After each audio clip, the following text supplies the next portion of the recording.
ଶ୍ରୀମନ୍ଦିର ଅରୁଣ ସ୍ତମ୍ଭ ଚାରିପଟୁ ହଟିଲା ବ୍ରିଟିଶ ବାଡ଼।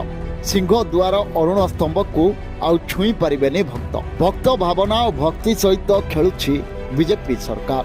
ବ୍ରିଟିଶ ଅମଳର ଲୁହାବାଡ଼ ହଟାଇ ଛାତିଏ ଉଚ୍ଚାର ପିତ୍ତଳ ବାଡ଼ ଦେଇଛି ବିଜେପି। ଟଙ୍କ ତୋରାଣୀ ବନ୍ଦ ଥିଲା, ରଥକୁ ଛୁଇଁବା ମନା। ଆଉ ଏବେ ଅରୁଣ ସ୍ତମ୍ଭ ବି ମନା। ଜଗନ୍ନାଥ ଓ ଭକ୍ତଙ୍କ ମଧ୍ୟରେ ବାଧକ ସାଜିଛନ୍ତି ସରକାର। ଶ୍ରୀମନ୍ଦିର ସିଂହଦ୍ୱାର ସମ୍ମୁଖ ଅରୁଣ ସ୍ତମ୍ଭ ଚତୁଃପାର୍ଶ୍ୱରେ ନୂତନ ବାଡ଼ ଲାଗିଛି। ବ୍ରିଟିଶ ଅମଳର ପୁରୁଣା ଲୁହାବାଡ଼ କଢ଼ାଯାଇ ପିତ୍ତଳର ବାଡ଼ ଲଗାଯାଇଛି। ତେବେ ଅରୁଣ ସ୍ତମ୍ଭକୁ ପ୍ରାୟ 4 ଫୁଟ ଉଚ୍ଚର ବାଡ଼ ଘେରାଯିବାରେ ଭକ୍ତର ଧର୍ମୀୟ ଭାବନାକୁ ଆଘାତ ପହଞ୍ଚିଥିବା ଅଭିଯୋଗ ହୋଇଛି। ଠାକୁରଙ୍କ ଦର୍ଶନ ପାଇଁ ଭକ୍ତମାନେ ସିଂହଦ୍ୱାରରେ ପ୍ରବେଶ କରିବା ପୂର୍ବରୁ ଅରୁଣ ସ୍ତମ୍ଭକୁ ସ୍ପର୍ଶ କରି ମୁଣ୍ଡିଆ ମାରନ୍ତି। ଏବେ ଛାତିଏ ଉଚ୍ଚତା ବିଶିଷ୍ଟ ବାଡ଼ ଲାଗିବାରେ ଭକ୍ତମାନେ ଏହି ଅଧିକାରରୁ ବଞ୍ଚିତ ହୋଇଥିବା କ୍ଷୋଭର ସହ କହିଛନ୍ତି। ଆଗେ ଶ୍ରୀମନ୍ଦିରରେ ରତ୍ନ ସିଂହାସନ ସମ୍ମୁଖକୁ ଯାଇ ମହାପ୍ରଭୁଙ୍କ ଦର୍ଶନ କରୁଥିଲୁ। ସାହାଣ ମେଳା ଦର୍ଶନ ବନ୍ଦ କରି ସେତକ ବାରଣ କଲେ। ପରେ ରଥରେ ବିଗ୍ରହଙ୍କୁ ଛୁଇଁବା ମଧ୍ୟ ମନା ହୋଇଗଲା। ଠାକୁରଙ୍କ ରଥ ଛୁଇଁବାକୁ ମଧ୍ୟ ଦେଉନାହାନ୍ତି।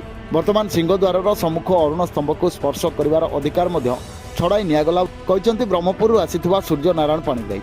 ଅନ୍ୟ କିଛି ଶ୍ରଦ୍ଧାଳୁ କୁହନ୍ତି, ଶ୍ରୀମନ୍ଦିରକୁ ପ୍ରବେଶ ପୂର୍ବରୁ ଅରୁଣ ସ୍ତମ୍ଭକୁ ଛୁଇଁ ମୁଣ୍ଡିଆ ମାରିବା ଅଧିକାଂଶ ଶ୍ରଦ୍ଧାଳୁଙ୍କ ଧର୍ମ ଅଭ୍ୟାସ। ବାଡ଼ ଲଗାଯିବା ନେଇ ଅରୁଣ ସ୍ତମ୍ଭରେ ସେବା ଦେଉଥିବା ଚୁନରା ସେବାୟତଙ୍କୁ ପଚାରିବାରେ ଏନେଇ ତାଙ୍କ ନିକଟରେ କୌଣସି ପୂର୍ବ ସୂଚନା ନଥିବା ଜଣାଯାଇଛି। 34 ଫୁଟ ଉଚ୍ଚ ଏହି ଶିଳାସ୍ତମ୍ଭ ଆଗେ କୋଣାର୍କ ମନ୍ଦିରର ଶୋଭାବର୍ଦ୍ଧନ କରୁଥିଲା।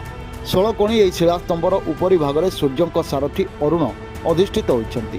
ଅରୁଣଙ୍କ ସମାନ ଉଚ୍ଚତାରେ ବଡ଼ ଦେଉଳର ରତ୍ନବେଦୀ ରହିଛି ବୋଲି କୁହାଯାଏ।